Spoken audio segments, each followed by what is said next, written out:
అమెరికాలో ఏదైతే ట్రంప్ కూడా ఆవేదన చెందినటువంటి మరణం. చార్లీ కిర్క్ వాస్తవంగా హై స్కూల్ స్టూడెంట్ అప్పటి నుండి అమెరికాలో నేషనలిస్ట్ అతను. అమెరికా ఫస్ట్ అనేటటువంటి ఫీలింగ్ ఉన్నటువంటి వాడు. ఉద్యమ నాయకుడిగా ఎదిగాడు. పబ్లిక్లో మంచి సపోర్ట్ ఉంది. ఒక ప్రత్యేకమైనటువంటి జర్నీ చేశాడని చెప్పుకోవాలి. కేవలం 30 ఏళ్ల వయసులోనే అమెరికన్ రాజకీయాల మీద క్రియాశీలమైనటువంటి ప్రభావం చూపెట్టాడు. అమెరికన్ జాతీయవాదానికి అతను లేని లోటు తీవ్ర దెబ్బ అన్నటువంటిది ప్రధానంగా ట్రంప్ లాంటోడు కూడా ఫీల్ అయింది. 2022లో ది కాలేజీ స్కామ్ అనే పుస్తకాన్ని విడుదల చేసి అమెరికన్ యూనివర్సిటీల్లో అన్నీ కూడా విఫలమైన అంటూ విమర్శించడంతో పాటు right wing revolution how to beat the woke and save the west అనే పుస్తకాన్ని కూడా రాసుకొచ్చాడు. ఫ్రమ్ ద బిగినింగ్ అమెరికాని దెబ్బతీసేటటువంటి శక్తుల్ని సెట్ చేయాలి అని కోరుకునేటటువంటి వ్యక్తి. దాంతోపాటుగా ట్రంప్ విజయంలో కీలకమైనటువంటి పాత్ర పోషించాడు.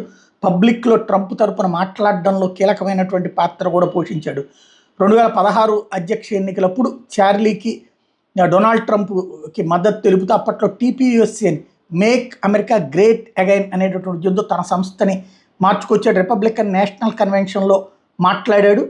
Time for a turning point అనేటువంటి పుస్తకాన్ని కూడా రాసుకొచ్చాడు. ఆ తర్వాత క్యాంపస్ బ్యాటిల్ ఫీల్డ్ అంటూ ఇంకో పుస్తకం రాసుకొచ్చి అక్కడ ఉన్నటువంటి పరిస్థితుల్ని ఎలాగ అమెరికన్స్ నష్టపోతున్నారు, అక్కడికి జరుగుతున్నటువంటి పరిణామాల మీద అన్నటువంటిది పబ్లిక్ని చైతన్యపరచడంలో కీలకమైనటువంటి వ్యక్తి. ఇప్పుడు అతన్ని చంపడం వెనకాల ఎవరి కుట్ర ఉంది అనేది తెలియాల్సి ఉంది.